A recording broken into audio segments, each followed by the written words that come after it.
My parents divorced when I was just 6 years old. My mom and dad would fight all the time. They were clearly not happy in their marriage and would take their frustrations out on each other. Though they were never too violent, their loud shouting and verbal abuses did leave an emotional scar on me. My happy place was whenever I went to school. I would go to school and watch kids sitting happily talking about their lives while I dreaded going back home. My mom would constantly complain to me about how much she hated her life with us. She was a homemaker, and after doing all the household chores, she would sit on the sofa for hours watching TV. Looking back, I do think my mom suffered from depression because she hardly ever got up from the couch unless she had to go to the bathroom. She didn't even bother to check if I ever had lunch after coming back from school.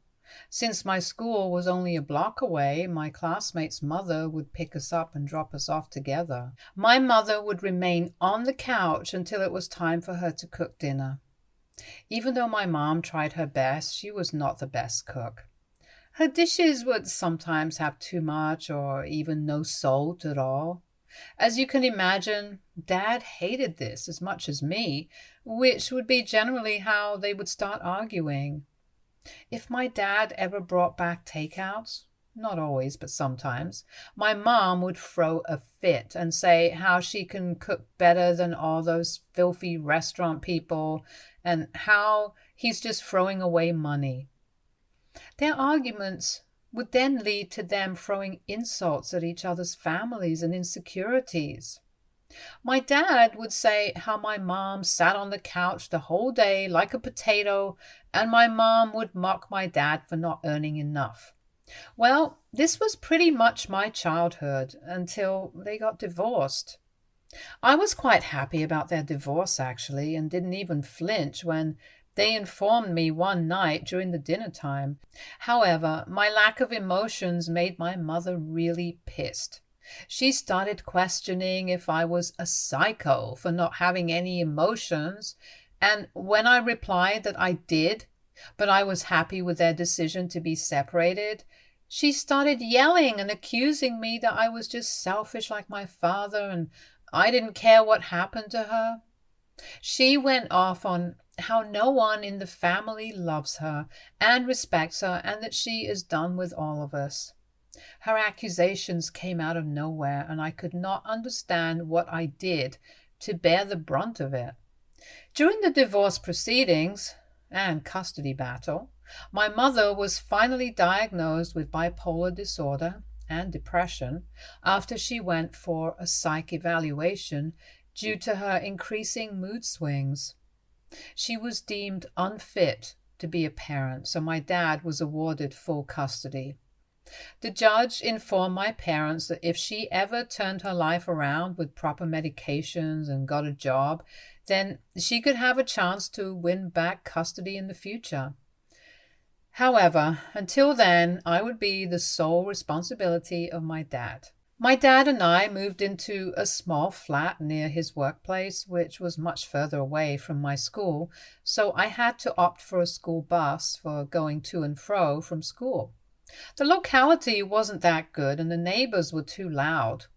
My dad would reassure me that this was only temporary and that he would take up extra shifts to make sure that he could give me a better life. True to his word, in a year, we moved into a much better locality. This is when he met my stepmother, Stephanie. Stephanie, or short for Steph, like how she liked to be addressed, seemed like a wonderful person. She was our neighbor and had two dogs, which I loved because whenever she would come over to meet my dad, I could play with her dogs. Slowly, day by day, I watched my dad and Steph get closer to each other. She was quite respectful to me during this time and would stay out of my way mostly. However, things changed when she started spending a few nights over at our place. Then, suddenly, she had a problem about why I was watching TV after finishing all my homework. Why I wasn't helping my dad with the dishes, or why I didn't cook my own meals. Mind you, I was just 8 years old, and I understand that children should be taught early to be independent, but I just feel like 8 years old is too young. I could hardly stand above the kitchen counter, but she would force me to wash my own dishes or yell at me if I forgot. I wish my dad could have noticed these red flags and avoided her. However, he was love-struck, maybe because he had been lonely for so long. When Steph finally moved into our place with all her dogs, she told me that I needed to move out of my bedroom because her dogs needed a place to live. My dad and I were shocked that she would even suggest something like this, and my dad tried to reason with her that this was my bedroom and there was no reason why the dogs could not sleep in the living room or even in their bedroom during nap time. But Steph tried to justify how the dogs needed to have their own space since she had always given them an entire bedroom, and told me how it would be fun for me to live in the closet under the staircase. I threw a tantrum and started to cry because I was terrified of living in that dark space. This led to Dad and Steph having an argument, and she started to threaten how she would move out. But my dad told her how her demand was ridiculous. So at the end, they compromised when my dad proposed that he would build a small outhouse for the dogs in our backyard. Steph agreed, but she was clearly pissed at me for not giving in to her demands. She would not let me play with her dogs after that and would yell at me even though her dogs would come near me. I did notice that immediately after Steph moved in, she left her job. I don't know if my dad and her ever had a conversation, but she never continued her job when she started living with us. This is how she had too much time on her hands to complain about me or find issues with me. I think she saw me as an unwanted object in my dad's life and would constantly ask me why my mother abandoned me or why I could not live with my mother instead.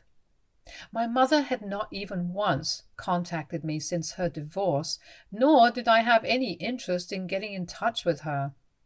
Steph started finding reasons to complain to my dad about me more and more. She would have an issue if I didn't clean my room according to her standards, or stayed out a bit too late with my friends from the neighborhood. During the weekend, whenever my dad and I went to watch any Disney movie, because he knew how much I liked watching those, she would tag along but then try to convince my dad to buy tickets for another film in the ticket booth. My dad never obliged, which I guess must have pissed her off even more. If you were wondering why my dad was ever with a woman like her, it was because other than their arguments about me, Steph and my dad had a loving relationship. They were a pretty solid couple, but I don't know what it was about me that made her tick off so much. When I turned 11 years old, according to Steph, I was too quiet and too introverted for my age. She would constantly complain about how she was embarrassed that I wasn't a popular kid at school. She would also plunge into a story about herself and how popular she used to be because she was a cheerleader. Steph would also have issues with me sleeping too much during the weekend and not helping her out enough around the house. I did try to make efforts to improve whenever I could. I set alarms to wake up earlier so I could get ready for school on time, or wake up early on the weekends and help wash the dishes or walk her dogs or literally offer help with anything that she wanted. However, no matter what I did, there was always something for her to criticize about me. Her negative words started to affect me so much that I started feeling anxious around her for no reason. To give you an idea of how much it affected me during the worst times of my anxiety, the critical voice in my head sounded like her voice. It was that bad for years. She once accused me of being very selfish because I ate a lot of food during a family event. Steph had invited her parents and her side of the family for a barbecue. I had just come back home after playing basketball with my friends, And like every other teenager, I was probably really hungry. She took me aside and told me how it was selfish of me to eat this much food when this was not meant for me to begin with. I pointed out to her how my dad had bought all this, but she started to whisper angrily at me that I was being a bad stepdaughter, and I should not embarrass her in front of her family by eating so much.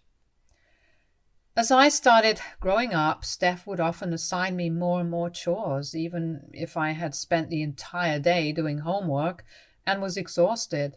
She expected me to cook every Wednesday for the three of them, and every day I was assigned to take out the trash. She would also ask me to clean the stove.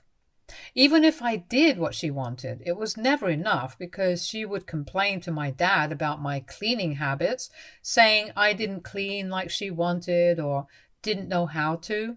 However, when it was her turn to clean, she would overlook any issues. When I started going to swimming classes, she would point out to me how I was only wasting my dad's money and that I was a spoiled brat. She would tell my dad that the money could be better used for something else. Once her dogs got sick and she asked my dad to pay for her dogs, telling him that if he could afford to pay for my stupid swimming lessons, then he could very well pay for her dog's vet bill. My dad refused and she had to borrow money from her parents in the end. When I turned 13 years old, my dad and Steph informed me that they were pregnant. This was a shock to me, but they looked delusionally happy. My dad told me how Steph had proposed to him and they would be getting married before the baby came because it was the right thing to do. I remember just feeling numb because I hated this decision and I wanted to scream at my dad for getting into yet another horrible marriage. However, he and Steph were adults who made this decision, and what could I do as a 13-year-old? My dad and Steph had a quick court marriage where her parents and I were present as witnesses. For their honeymoon, Steph had insisted my dad take her to Lake Tahoe, so I was left in the care of her parents for a week. Steph's parents were just as nasty as her and would ask me invasive questions about my mother. They would then comment about how maybe I was just as flawed as my mother because of her mental health disease, and how I should feel lucky that Steph decided to marry my dad despite him having a daughter like me. Somehow they made me feel inferior, as if I didn't have any value. In the months that followed, Steph gave birth to a baby boy. From the first moment I ever laid eyes on Paul, he has always been my brother. I never felt animosity or resented him. Being an only child, I had been lonely for a long time, so having a sibling felt welcoming. Paul was born premature. My dad would tell me how he was colicky, so he would sometimes cry through the night. Dad would take care of Paul throughout the night and go to sleep only in the early morning, and then Steph would take over. When I would come back from school, Steph would dump her baby on me and ask me to feed the baby or change his diaper if he started to cry. I know my dad and Steph were exhausted, but she treated me like a babysitter and expected me to spend time taking care of her baby, even if I had homework to finish or friends to spend time with. If I made plans with my friends to watch a movie or go for a hike, she would scold me about being selfish and how I should help out the family. My dad never treated me this way, though. In fact, he would encourage me to live my life as normally as I did. Once, when my dad went away for a work trip for 3 days, my situation with Steph worsened. She would expect me to take care of Paul even at night and would yell at me if he was crying too much. She would tell me how, as a woman, I needed to learn to take care of a child, otherwise no man would want to marry me. She taught me how to warm milk for him, check the bottle's temperature, burp him, bathe him.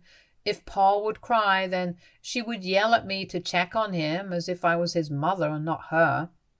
When Dad came back home, I broke down and told him everything because I felt sick of working so hard and I was exhausted. He and Steph had a screaming match, and he warned her to not parentify me, and that if she felt tired, then she could help her out more. She didn't like that and told my dad that she didn't like being a mother and this journey was not for her. She packed her bags and left. My dad spent weeks pleading and begging her to come back because he had to take leave from work to look after Paul. Steph's parents also scolded my dad for standing up for me. They told him how every family expects the oldest child to help out the mothers with the youngest and that this is just tradition. I don't know. Maybe it was because my dad grew tired or he just decided to keep his mouth shut since he felt helpless. But when Steph finally decided to come back, he didn't care anymore if she expected me to take care of Paul.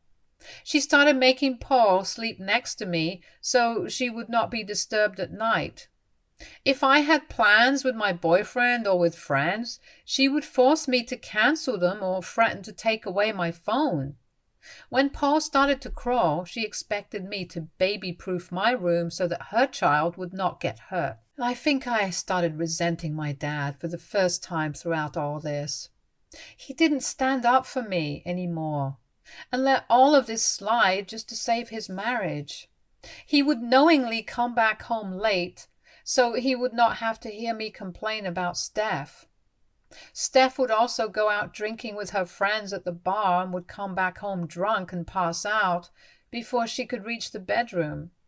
I knew I had to work hard so I could leave this house behind if I ever wanted any shred of independence, so that's exactly what I did. I put my head down and studied. I made sure my grades were excellent, and I secretly looked into what universities were far away from home. When I finally got into a good college with scholarships, I informed my dad. He was proud that I had done it all on my own, but Steph wasn't. She accused me of knowingly applying to a college that was miles away. I didn't fight the accusations, so then she started yelling at me about how I needed to find a college nearby and that family came before my education. I refused and moved out to my college dorm with the help of my boyfriend. Since then, my contact with Steph and my dad reduced significantly. Steph completely stopped talking to me because she didn't like the fact that I was moving away and not helping her out with Paul, while my dad was tired of being the mediator between us. I got busy with my college and made new friends. In my second year of college, one evening, my dad called me 23 times. I was out with my friends and my phone was on silent, so I never noticed. However, when I got back home, I called him immediately, and my dad picked up the call while I could hear a lot of screaming and glass breaking in the background. I asked him if he was okay, and he sounded choked up. I felt worried, and I asked him if something had happened, and this is when my dad told me that he had stomach cancer. I didn't believe him at first and asked him 3 times to clarify. When it finally clicked in my head that he had stomach cancer, I felt like I could not breathe. My dad then informed me how Steph was freaking out after he gave her the news and threatened to leave him, saying how she can't live with a dying man. I felt so pissed and asked him why the hell would she say something like that. And Dad told me how she was saying that she didn't picture her life this way and that she wanted more. I think every child's worst fear is watching their parents die. And I didn't want to be far away from my dad, so I decided to take a few days and fly back home. I talked with my professors and most of them were okay with it as long as I submitted my assignments. When I reached my dad's place, I found out that Steph had actually left him, just like she had told him. But that's not all. She had left Paul with my dad. Imagine leaving your child in the hands of your dying husband. I felt so bad for Paul, who looked terrified. I hugged him and offered him some cookies while Dad and I talked. He kept repeating that Steph had told him that she didn't want to be with a dying man, but what pissed me off was that she left her 6-year-old behind like it was nothing. I knew exactly how it felt as a 6-year-old to have your entire life turned upside down. I could not understand why Steph couldn't have taken Paul with her if she was really leaving my dad just for the mere fact that he got cancer. Something didn't make sense, and I felt it had more to do with the fact that she disliked being a mother and now had found an easy excuse to abandon her child. I tried to get in touch with her and her parents several times, but no one picked up my calls. I could always drive and check on them, but I didn't want to waste what precious time I had with my dad. I wanted to spend time with him, and honestly, I loved spending time with Paul too. I looked after my dad as well as Paul, and this went on for a few weeks. I went with my dad to all his appointments while he went through chemo. Since I had to go back to college, I decided to admit my dad to a cancer treatment center since he needed to be watched 24/7. I had no choice but to drive Paul back to Steph's parents' place since I didn't know what else to do. When they opened their door, they were surprised to see me standing there with Paul and asked me what I was doing there. I was so pissed that I confronted them about their daughter just getting up and leaving Paul and my dad without giving them any reason. Her parents were very reluctant to tell me anything, but I kept yelling at them, and this is when Steph finally decided to come out of her room. I was shocked that this woman was living right here while ignoring all my calls. Steph asked me to stop yelling at her parents and threatened to call the police on me. I swear, if Paul wasn't there at that moment, I would have lunged at Steph and given her a good bashing right then and there. I told her that I honestly didn't care what reasons she had to leave my dad, but that she needed to take care of her child. Steph started to refuse, telling me how Paul was my brother, so I should step up since I was already here taking care of my dad. I took a deep breath just to calm myself down and told her that my dad was admitted to a cancer treatment center and I was going back to college, so unless she wanted me to call CPS on her, Paul would be staying with her. I kissed Paul goodbye and my heart did break for him, but I had no option at that point. I tried my best to concentrate on my studies as best I could because I had hoped to get a good job so one day I could support my dad if he got well, and Paul if the situation arose too. It's hard for me to write this, but unfortunately my dad didn't survive for long. My dad and I would talk every day and he would tell me how he was improving, but clearly he was not. Throughout all this, Steph never reached out to him or even allowed Paul to visit his dad. I would try to call her, but as usual, she would ignore my calls like I was nothing to her. 2 months later, I was informed by the doctors that he had passed away in his sleep in the early hours of the morning. I had to go back home and make all the arrangements for his funeral. For the first time in my life, I felt alone and had no one. During my dad's funeral, Paul came with Steph's parents, with Steph nowhere in sight. He noticed me and ran to hug me. I broke down on his tiny shoulders because he was literally all I had left in this world to call family. After the funeral, Steph's parents informed me that Steph had decided to leave that morning. I asked them what they meant, and they told me that they had found out in recent months that Steph had been having an affair with one of her ex-boyfriends the entire time that she had been married to my father. Her parents explained that she had been wanting to leave my dad for a long time after she realized that motherhood was not cut out for her, but she was stalling, and now that he finally had cancer, she got a reason to leave.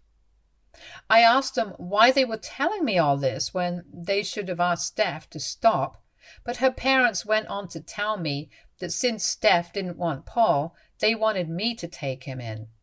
I stared at them for a second because my mind was foggy as I was still going through the grief of losing my dad. They tried to apologize and assured me that they could babysit Paul whenever I needed them to, but since they were too old and had health issues, they could not look after him full time, so they wanted me to take him in. I vehemently refused and told them that we needed to call the police and CPS right then and there. but they informed me that even if CPS was called, they couldn't help much and Paul might end up in the system. They tried to guilt me by saying that I was all that he had left, and I was the only one who could help him out. Maybe it was because I had lost the only family member I had. But I knew in my heart that I could not abandon him.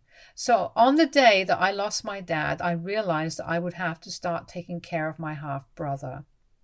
I wish I could say that it was easy, but it was not. I had to take a gap year from college because there was no way that I could manage everything along with my studies. My professors were really disappointed since I was a top student, but everyone understood my plight. Luckily for us, my dad had left everything in my name, so I worked on selling his house and car so I could have the resources to help me and Paul. I wanted to leave this town behind and I would be taking Paul with me. He was sad about leaving his friends behind, but he was also excited to go to a new city with me. Paul trusted me implicitly and he knew I would take care of him no matter what. Steph's parents did not care that we were leaving town.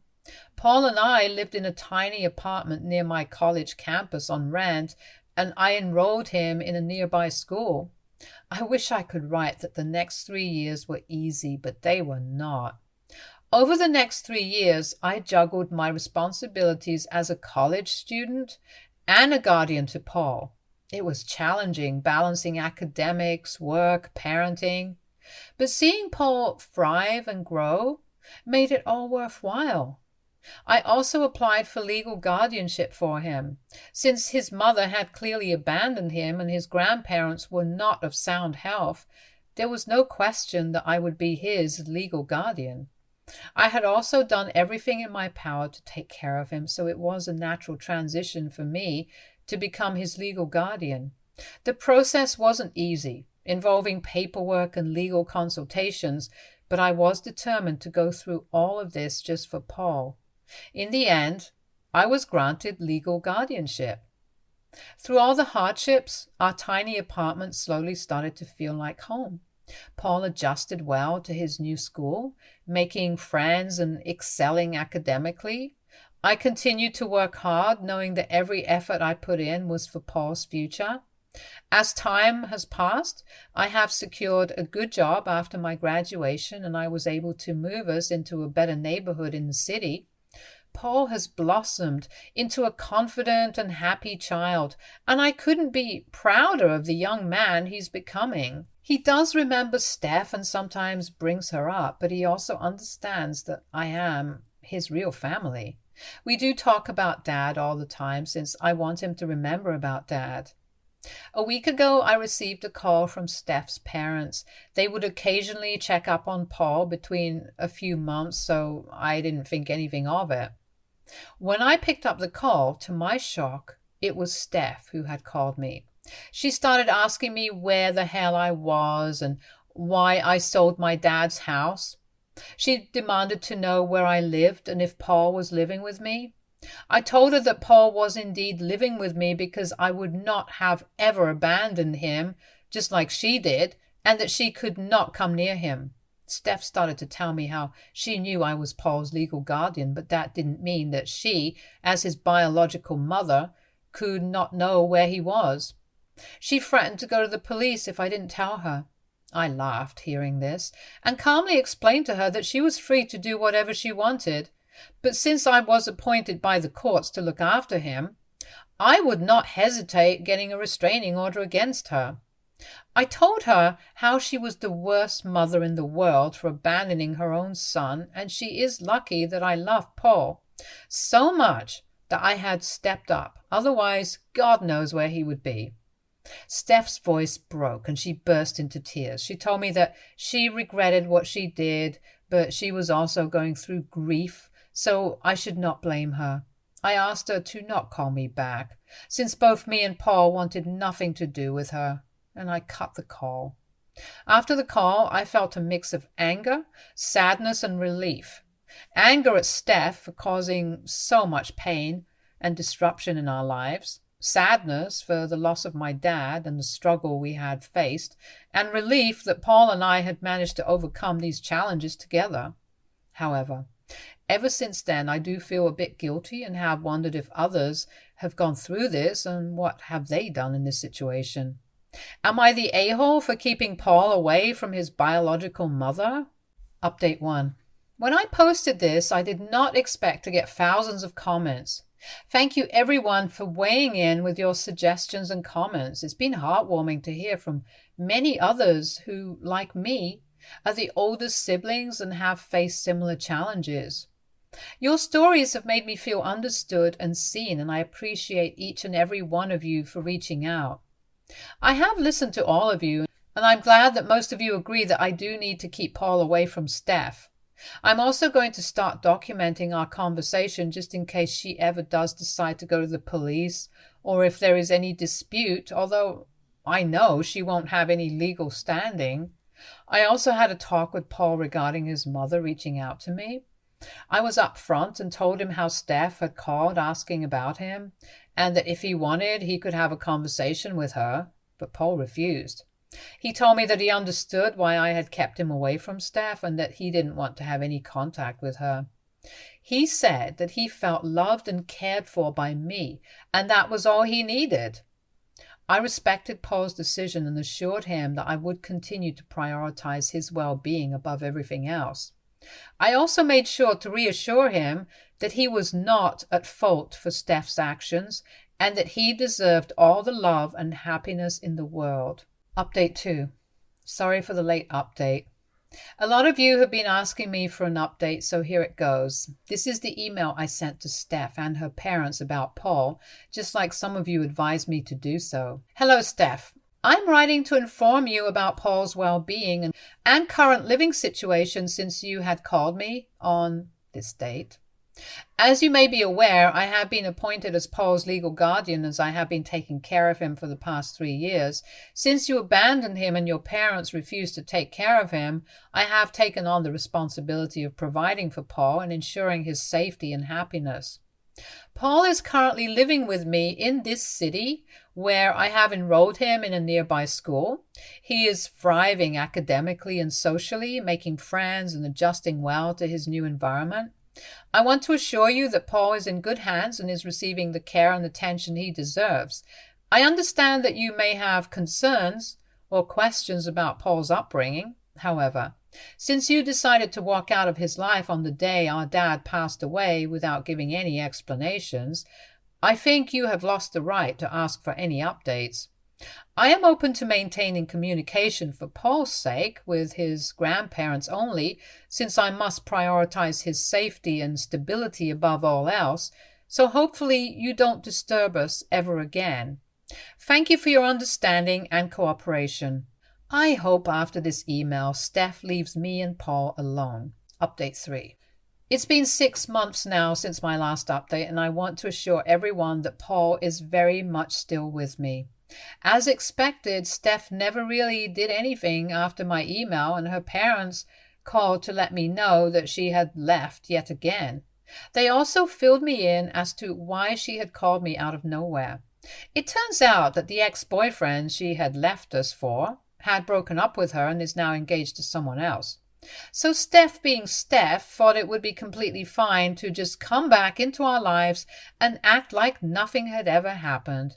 They assured me that Steph would never go the legal way when she had in fact abandoned her own child, and they were also getting tired of her behavior. They assured me that they would support my decision and continue to stay in touch to check on Paul's well-being. By the way, Paul is doing well in school.